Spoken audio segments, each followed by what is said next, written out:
சந்திப்பு. எவிடன்ஸ் அப்படிங்கிறதுங்க ஒவ்வொரு கேஸுக்குமே ஒவ்வொரு இதுக்கு வருது. கடைசியாக சொன்ன ஒரு கேஸில் நான் 22/4/2025 வந்துட்டு நான் கம்ப்ளைண்ட் கொடுத்துருக்குறேன். இன் பர்சனாக என் பேர் சாஜித். நான் வந்துட்டு அந்த என்கொயரிக்கு 5 முறை போயிருக்கிறேன். இன்ஸ்பெக்டர் மசூதா பேகம் தான் அந்த என்கொயரி பண்ணுறாங்க. ஆப்போசிட் பார்ட்டி வர்றாங்க. அவங்க எந்த இடத்துலையுமே வட்டி கொடுத்ததா சொல்லலை. கடைசியாக நான் கொடுத்த புகாரின் மீது இன்றைக்கி வரைக்கும் எஃப்ஐஆர் பதிவு செய்யப்படலை. ஆனால் 25/7/2025 ஏறக்குறைய 18 கோடி ரூபாய், 1 லட்சம் 2 லட்சம் இல்லை, 18 கோடி ரூபாய்க்கு அதிகப்படியான வட்டி கேட்டதாக போலீஸார் கிரைம் நம்பர் 18/2025 ஃபைல் பண்ணியிருக்காங்க. அதுக்கு ஒரு சிங்கிள் பேங்க் ஸ்டேட்மெண்ட்னாலும் கொடுக்கணும் இல்லையா?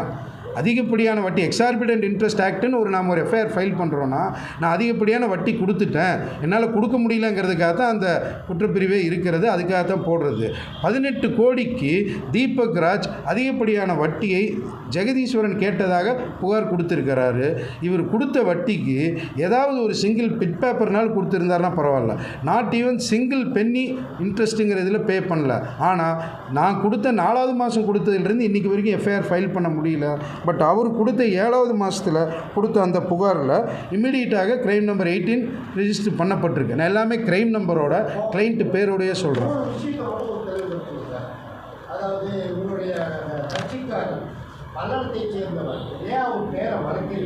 இல்லை, அவங்க தொழிலதிபர்கள் இல்லை, அதாவது அவங்க கட்சிக்காரன்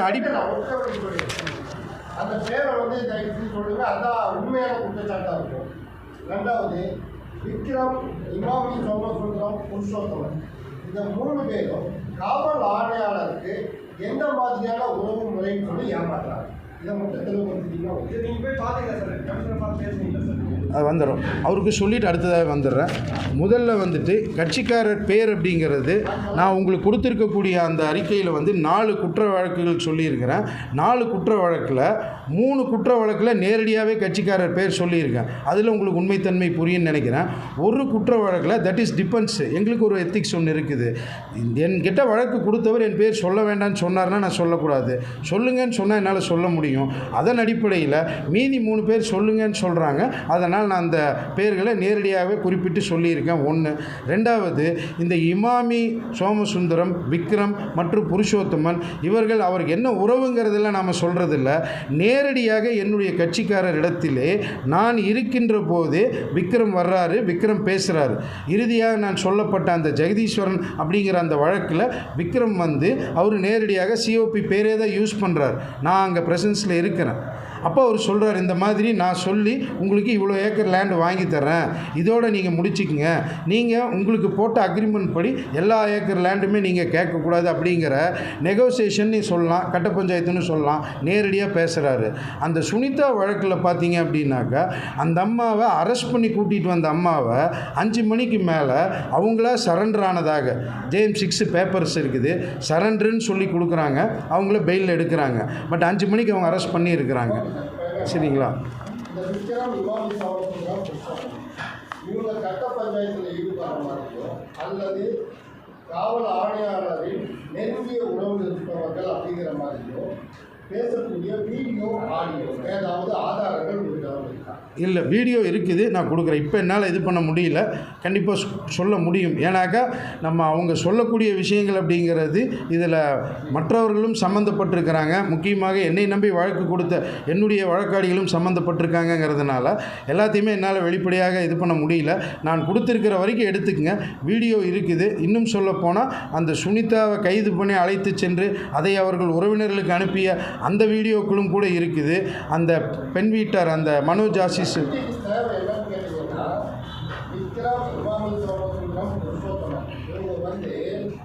ஆணையாளர் பெயரில் தான் ஒப்பீல் பண்ணுறாங்க, வளர்க்குறாங்க, தங்களோட காரியங்களை பாதிச்சுக்கிறாங்க. இந்த குற்றச்சாட்டை தெளிவுபடுத்தும் விதமாக ஏதாவது ஆடியோ வீடியோ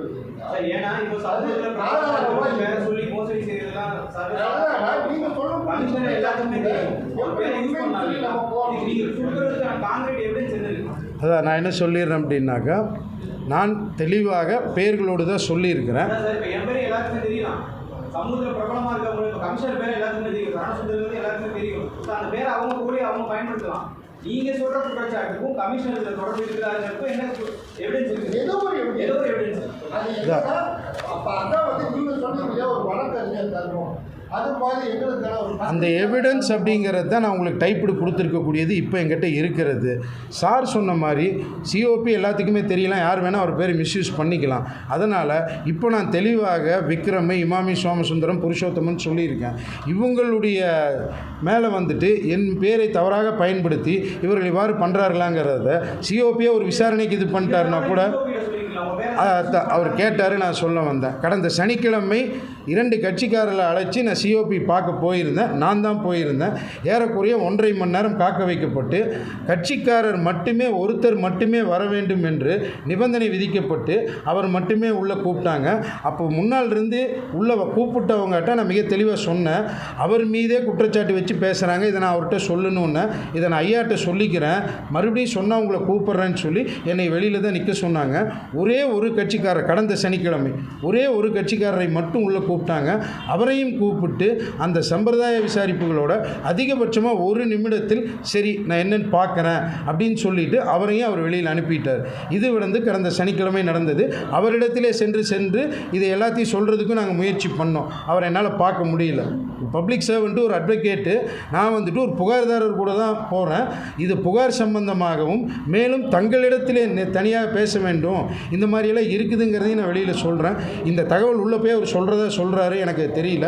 வந்துட்டு ஐயா சொன்னால் உங்களை மறுபடியும் கூப்பிட்றேன், வெயிட் பண்ணுங்கன்னு சொல்கிறாங்க. என் கட்சிக்காரர் மட்டும் உள்ளே போகிறாரு. அவர் போயிட்டு 1 நிமிடத்தில் வந்துடுறாரு. என்னாச்சுங்க, என்ன பெட்டிஷன் வாங்கிட்டாருங்க, நான் என்னென்ன விசாரிக்க சொல்கிறேன், நீங்கள் பார்த்துங்க, கிளம்புங்க, நான் விசாரிக்க சொல்கிறேன்னு சொன்னாருங்க அப்படின்னு அவர் சொன்னார். ஸோ இதுதான் நடந்தது. இந்த 4 வழக்குல நீங்கள் வக்கீலாக இருக்கீங்க சார். இப்போ 4 வழக்கில் ஒரே ஒரு மட்டும் தான் கோர்ட்டு போய் டேரக்ட் போட்டுருக்கீங்க. அந்த 3 வழக்குகளில் வந்து சிசிபி கேஸ் போட தான் நீங்கள் கம்ப்ளைண்ட் பண்ணுறீங்க. ஏன் நீங்கள் நீதிமன்றத்தை நாடல? ஏன்னா நீங்கள் எல்லாமே வக்கீல், உங்களுக்கு தெரியாத சார். நீங்கள் ஏன் இந்த 3 வழக்கில் நீதிமன்றத்தை நாடல? நீதிமன்ற டைரக்ஷன் கொடுத்து அது பிரகாரம் ஏதாவது ரெவன்யூ வாங்கிக்கிறாங்க. நான் சொன்ன அந்த சோமசுந்தரம் மற்றும் சுனிதாவுக்கு எதிரான இந்த 2 இதுலேயுமே வந்துட்டு நாங்கள் ப்ரைவேட் கம்ப்ளைண்ட் போட்டிருக்கோம், பெண்டிங் இருக்குது. ப்ரைவேட் கம்ப்ளைண்ட் ஃபைல்டு பெண்டிங் இருக்குது. அந்த ஃபஸ்ட்டு இது தான் வந்துட்டு நம்ம கம்ப்ளைண்ட் வாங்கி எஃப்ஐஆர் போட்டது. மீதி விஷயத்தில் ப்ரைவேட் கம்ப்ளைண்ட் பெண்டிங், கோர்ட்டில் பெண்டிங் இருக்குது. நாங்கள் வழக்கு போட்டிருக்கிறோம். இன்னொன்று கூட இருக்குது சார். இப்போ நீங்கள் சொன்ன மாதிரி உங்களுடைய கிளைண்ட்டுடைய பாதுகாப்பு காரணங்களுக்காகவே அந்த வீடியோவை நீங்கள் மறைக்கிறீங்க அப்படின்னா அந்த வீடியோவில் வர்ற நபர்களை மறைத்து இவர்கள் கூடக்கூடிய அந்த மிரட்டல் இருக்கு இல்லையா, அந்த நபர்களை மட்டும் கூட நம்ம வெளியே கொண்டு வர முடியுமே. இல்லை, இது நான் அவங்கக்கிட்ட கேட்டு தான் பண்ணணும். இப்போ இதுவே வந்துட்டு உங்கள்கிட்ட சொன்னதன்படி பார்த்தீங்க அப்படின்னாக்கா ஏறக்குறைய 2023-24 ஆண்டிலிருந்து தொடரக்கூடிய பிரச்சனைகள். நான் புகார் கொடுத்தது எல்லாமே பார்த்தீங்கன்னாக்கா 24 கடைசி இருக்கும், 25 ஆரம்பம் இருக்கும். இந்த மாதிரி ஓராண்டுகளுக்கு மேலாக தொடர்ச்சியான போராட்டங்கள். நம்ம இதை வந்துட்டு கிளைண்ட்டுக்காக நம்ம ஏதோ வகையில் அவங்களுக்கான ஒரு நியாயத்தை பெற்றுத்தரணுங்கிறதுக்காக நம்ம எடுத்தோன்னே இந்த ஆஸ்பெக்ட்டுக்கெல்லாம் வரல. தொடர்ச்சியாக நம்ம போய் எதுவுமே முடியலைங்கிற ஆஸ்பெக்ட் இதையும் நம்ம கிளைண்ட்டை கன்வின்ஸ் பண்ணி தான் நாம் இதை பேச வேண்டியதாக இருக்குது. நான் ஒரு தொழில்முறை வழக்கறிஞர், எனக்கு அதை நான் சொல்ல முடியும். நேரடியாக பாதிக்கப்படும் போது அவங்க வரக்கூடாதுங்கிறதுக்காக சொல்கிறாங்க. கண்டிப்பாக அவங்கள கன்வின்ஸ் பண்ணிட்டேன் அப்படின்னாக்கா நிச்சயமாக அதையும் நான் கொடுப்பேன். அதையும் நான் தெளிவாக தான் சொல்கிறேன். அவங்ககிட்ட கன்வின்ஸ் பண்ணிட்டு இல்லை, அந்த பேப்பர் அப்படிங்கிறதையும் தாண்டி குற்ற வழக்குகளிலிருந்து தேதிகளிலிருந்து எல்லா நிறுவனங்கள் பேரோடு தான் அதில் கொடுத்துருக்கேன். இப்போ நான் சொன்ன அந்த கொடுத்துருக்கிற பேப்பரில் இருக்கக்கூடிய குற்ற வழக்கு எண்களோ அல்லது பேர்களோ அல்லது நிறுவனங்களோ இருக்காங்களாங்கிறத நீங்கள் சிசிபியில் வெரிஃபை பண்ணிக்கலாம். ஃபர்தர்மோர் சிசிபியினுடைய ஃபுட்டேஜ்லேயே இத்தனை சம்பவங்களும் தேதி வாரியாக நான் குறிப்பிட்டிருக்கிறேன். எதையும் நான் பொத்தம்பொதுவாக மேம்போக்காக இப்படி சொல்லப்படுகிறதுன்னு சொல்லலை. நேரடியாக நான் போன தேதிகள் முதல் கொண்டு கொடுத்துருக்கிறேன்.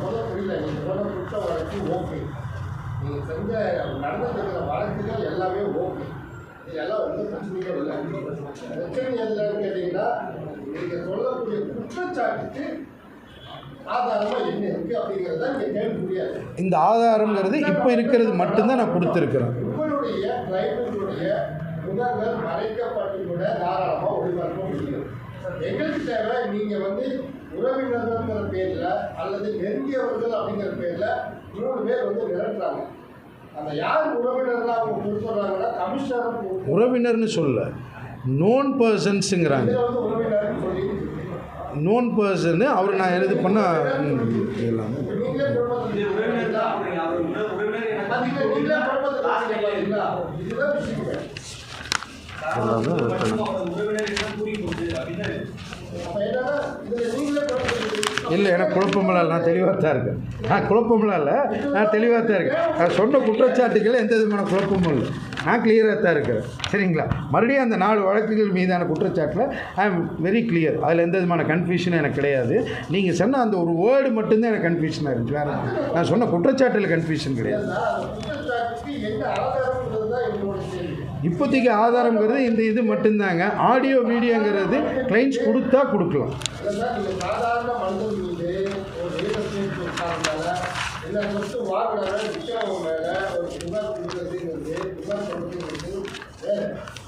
நீங்கள் ஒரு டிஸ்ட்ரிக்டில் மாநகர காவல் ஆணையாளர் மீது குற்றத்தை வைக்கிறீங்க. அப்போ அதற்கான ஒரு எவிடன்ஸ் தான் நாங்கள் எதிர்பார்க்குறோம். வேறு ஒன்றுமே கிடையாது. இருக்குது. கிளைண்ட்ஸ் ஓகேன்னு சொன்னாங்கன்னா நிச்சயமாக அடுத்த இதில் நான் அதை கொடுக்குறேன். நான் இல்லைன்னு சொல்ல இருக்குது.